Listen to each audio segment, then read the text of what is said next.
Light weight బంగారు diamond ఆభరణాలు, వందల రకాల డిజైన్స్ ఏవైనా ధర మాత్రం ఒక్కటే. నమస్తే, నేను విజయ్. సో ఇదొక బిగ్గెస్ట్ అప్డేట్ గానే చెప్పాలి. ఎందుకంటే ఇప్పటి వరకు కూడా హెచ్ఎంపీవీ వైరస్ గురించి మనం అందరం కూడా ఆలోచిస్తున్నాం, భయపడుతున్నాం. అంటే చైనాలో ఉన్నటువంటి ఈ వైరస్ మళ్ళీ ఇండియాకి వచ్చేస్తుంది. గతంలో కరోనా వైరస్ ఏ విధంగా విలయతాండవం చేసింది, ఇప్పుడు హెచ్ఎంపీవీ వైరస్ కూడా అలాంటి భయమే కల్పిస్తుందని ఇప్పుడు అందరూ కూడా భావిస్తున్నారు. అయితే ఇప్పుడు తాజాగా గుండు వైరస్ గురించి డిస్కషన్ నడుస్తుంది. ఏంటి ఈ గుండు వైరస్? అసలు గుండు వైరస్ పేరేంటి అనుకుంటారా?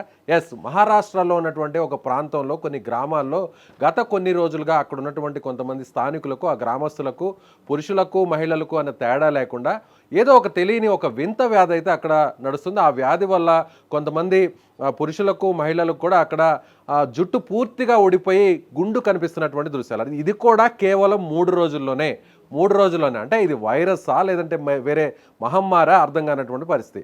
ముఖ్యంగా ఇది మహారాష్ట్రలోని షెగావ్ ప్రాంతంలో ఉన్న ఆ తాలూకా ప్రాంతంలో ఉన్నటువంటి బుల్దానాలోను, అదేవిధంగా బోన్గావ్, కలవాడ్, హింగానా ఈ ప్రాంతాలకు దగ్గరగా ఉన్నటువంటి గ్రామాల్లో గత కొన్ని రోజుల నుంచి కూడా ఏదో ఒక తెలియని వింత వైరస్ అక్కడ వ్యాప్తి చెందుతోంది అని అక్కడ గ్రామస్తులందరూ కూడా భయపడుతున్నారు. ఈ వైరస్ వచ్చిన తర్వాత మొదట తల మీద ఉన్నటువంటి వెంట్రుకల మధ్యలో కొంత దురద రావడం, ఆ దురద వచ్చిన వెంటనే పక్క రోజుటికి కొంత జుట్టు కూడా రాలిపోవడం, ఆ తర్వాత రెండో రోజు పూర్తిగా బట్టతల ఏ విధంగా వస్తుందో ఆ విధంగా బట్టతల వచ్చిన విధంగా రెండో రోజున తల వెంట్రుకలన్నీ కూడా సగం ఊడిపోయేటువంటి పరిస్థితి. ఇక 3వ రోజున పూర్తిగా గుండు ఏ విధంగా చేసుకుంటే కనిపిస్తుందో అలా ఒక్క వెంట్రుక కూడా లేకుండా పూర్తిగా జుట్టంతా కూడా ఊడిపోయి గుండుగా మారిపోతున్నటువంటి పరిస్థితి కనిపిస్తుంది. ఇది మహారాష్ట్రలోని కొన్ని గ్రామాల్లో మహిళలకు జుట్టు పొడవుగా ఉన్నా కూడా, శిరోజాలు పొడవుగా ఉన్నా కూడా ఈ వైరస్ రావడం వల్ల కేవలం 3 రోజుల్లోనే మొత్తం గుండు చేసుకుంటే ఏ విధంగా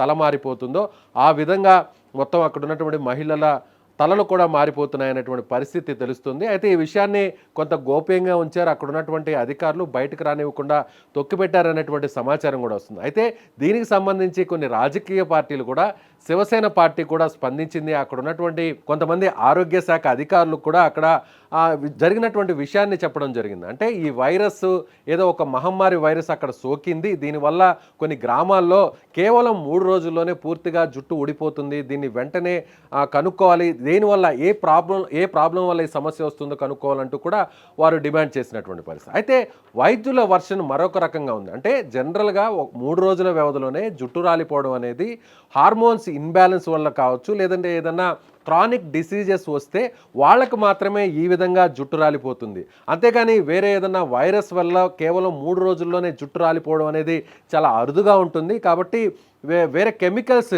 ఎఫెక్ట్ ఏమైనా కూడా ఉంటుంది. అంటే వారు వాడేటువంటి షాంపూస్ కావచ్చు, లేదంటే యూస్ చేసేటువంటి సోప్స్ కావచ్చు, లేదంటే వాటర్ కావచ్చు, వీటి వల్ల కూడా ఏదన్నా కంటామినేట్ అయితే కూడా అప్పుడు కూడా కొంతమేర మాత్రమే జుట్టు రాలిపోతుంది తప్ప పూర్తిగా బోడిగుండుగా మారేటువంటి పరిస్థితి అయితే మాత్రం రాదు అనేది వైద్యులు చెప్తున్నటువంటి మాట.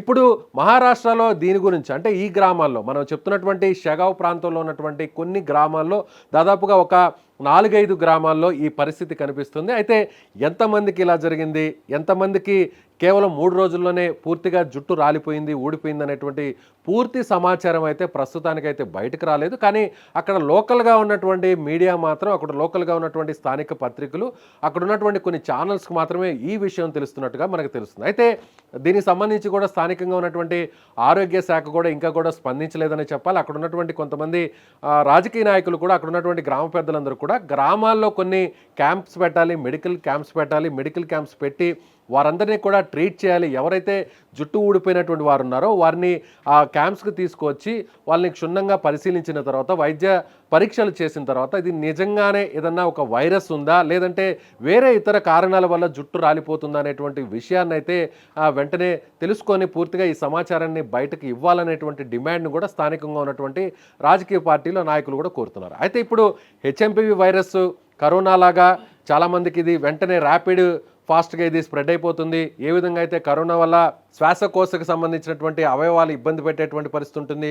ముందుగా అంటే చిన్నపిల్లలకి, అంటే ఇప్పుడు మనం ఇండియాలో చూసాం చాలా రాష్ట్రాల్లో కూడా కేవలం నెలల వయసు ఉన్నటువంటి చిన్నారులకు మాత్రమే ఈ వ్యాధి నిర్ధారణ అయినట్టుగా కూడా కేంద్ర ఆరోగ్య శాఖ ఆయా రాష్ట్రాలకు సంబంధించినటువంటి ఆరోగ్య శాఖలు చెప్పడం జరిగింది. అదేవిధంగా కొన్ని గైడ్ లైన్స్ కూడా మన తెలుగు రాష్ట్రాల్లో ఉన్నటువంటి ప్రభుత్వాలు కూడా ఆరోగ్య శాఖకు సంబంధించినటువంటి అధికారులు కూడా ఇవ్వడం జరిగింది. కరోనా టైంలో ఏ విధంగా అయితే జాగ్రత్తలు తీసుకున్నారో అలాంటి జాగ్రత్తలు తీసుకోవాలి అనేటువంటి కొన్ని కాషన్స్ కూడా ఇచ్చినటువంటి పరిస్థితి. అయితే ఇప్పుడు హెచ్ఎంపివి వైరస్ పెద్దగా ప్రమాదకరమైనది కాదు, ఇది 2001లో ఉన్నటువంటి వైరస్సే. అయితే ఈ వైరస్ సేమ్ ఇది మ్యూటేషన్తో వచ్చిందా లేదంటే రూపాంతరం చెంది మళ్ళీ ఏదన్నా కరోనా లాంటి ప్రళయాన్ని ఏమన్నా విధ్వంసాన్ని ఏమన్నా సృష్టించే అవకాశం ఉందా అనేటువంటి అంచనా అయితే ఇప్పటికి వేయలేకపోతున్నారు. కానీ ఇది చైనాలో బాగా స్ప్రెడ్ అవుతుంది, చైనాలో చాలా కేసెస్ రిపోర్ట్ అవుతున్నాయి, చాలామంది పేషెంట్స్ అందరూ కూడా హాస్పిటల్కి వెళ్తున్నారు, అక్కడ జాయిన్ అవుతున్నారు, కొంతమంది ఐసీయూ స్టేజ్ వరకు కూడా వెళ్తున్నారు, కొంతమంది క్రిటికల్గా మారి చనిపోయే పరిస్థితి కూడా వెళ్తున్నారు. ఇలా రకరకాల వార్తలు విన్నాం. అయితే సుమన్ టీవీ కూడా కొంతమందితో మనం అక్కడ చైనాలో ఉన్నటువంటి మన తెలుగు వారితో కూడా ఇంటర్వ్యూ చేసాం.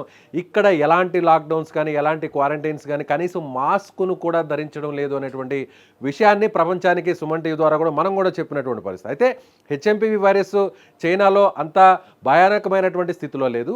ఫ్లూయెంజా వైరస్ ఏదైతే ఫ్లూ వచ్చినటువంటి సిమ్టమ్స్ ఉంటాయో అలాంటి సిమ్టమ్స్ మాత్రమే ఉన్నాయి, కేవలం జలుబు, జ్వరం, దగ్గు లాంటివి మాత్రమే ఉన్నాయి తప్ప ఇది ప్రాణాంతకంగా మారేటువంటి పరిస్థితి లేదు అనేటువంటి విషయాన్ని కూడా అక్కడ ఉన్నటువంటి చైనీస్ కూడా మనతో సుమన్ టీవీ ద్వారా వీక్షకులకు చెప్పినటువంటి పరిస్థితి. అయితే ఇప్పుడు హెచ్ఎంపివి వైరస్ గురించి ఎక్కడా కూడా పెద్దగా భయపడాల్సినటువంటి అవసరం లేదు.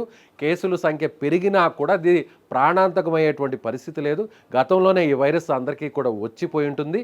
అదేవిధంగా హైదరాబాద్లో కూడా కొన్ని హాస్పిటల్స్లో కూడా ఈ కేసులు అక్టోబర్, నవంబర్ నెలలో కూడా నమోదే. అయితే క్రానిక్ డిసీజెస్ ఉన్నవారు, అంటే ఈ వేరే ఇబ్బందులు ఉన్నవారు, వేరే ఆరోగ్య సమస్యలతో బాధపడుతున్నటువంటి వారికి మాత్రమే ఐసీయూ స్టేజ్ వరకు వెళ్ళారు తప్ప ఎవరు బాధపడాల్సినటువంటి, భయపడాల్సినటువంటి అవసరం లేదు అనేటువంటి విషయాన్ని కూడా మన సుమన్ టీవీ ద్వారా కొంతమంది వైద్యులు కూడా ట్రీట్ చేసినటువంటి వైద్యులు కూడా చెప్పడం జరిగింది. అయితే ఇప్పుడు తాజాగా ఈ గుండు వైరస్ ఏంటి, ఈ గుండు వైరస్ నిజంగా ఇది వైరస్ వల్లే మొత్తం జుట్టంతా ఊడిపోతుందా, సో ఈ వైరస్ మిగిలినటువంటి ప్రాంతాలకు కూడా వ్యాపిస్తే పరిస్థితి ఏంటి అనేది కూడా ఒక రకంగా ఇది అందరినీ కూడా ఒక రకంగా ఆలోచింపజేసేటువంటి, భయపెట్టేటువంటి వార్తగానే మనం చెప్పాలి. కానీ ఇది ఎంతవరకు నిజం అనేది కూడా త్వరలోనే ఒక క్లారిటీ కూడా వచ్చేటువంటి అవకాశం అయితే ఉంది. అయితే చాలామంది కూడా అది పురుషులు కావచ్చు, మహిళలు కావచ్చు, చివరికి పెద్దవాళ్ళు కూడా జుట్టుకి ఇచ్చేటువంటి ప్రాధాన్యత, వెంట్రుకలకు ఇచ్చేటువంటి ప్రాధాన్యత అంతా ఇంత కాదు.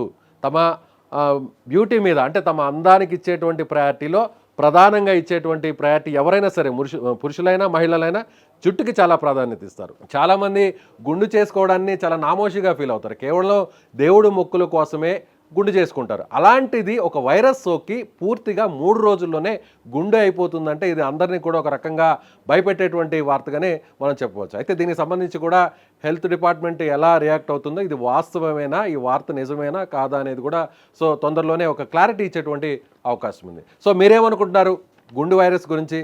గుండు వైరస్ ఒకవేళ వస్తే నిజంగా దాన్ని ఎలా ఎదుర్కోవాలో, ఈ వైరస్ గురించి, ఈ వార్త గురించి మీ అభిప్రాయాన్ని కామెంట్ చేయండి.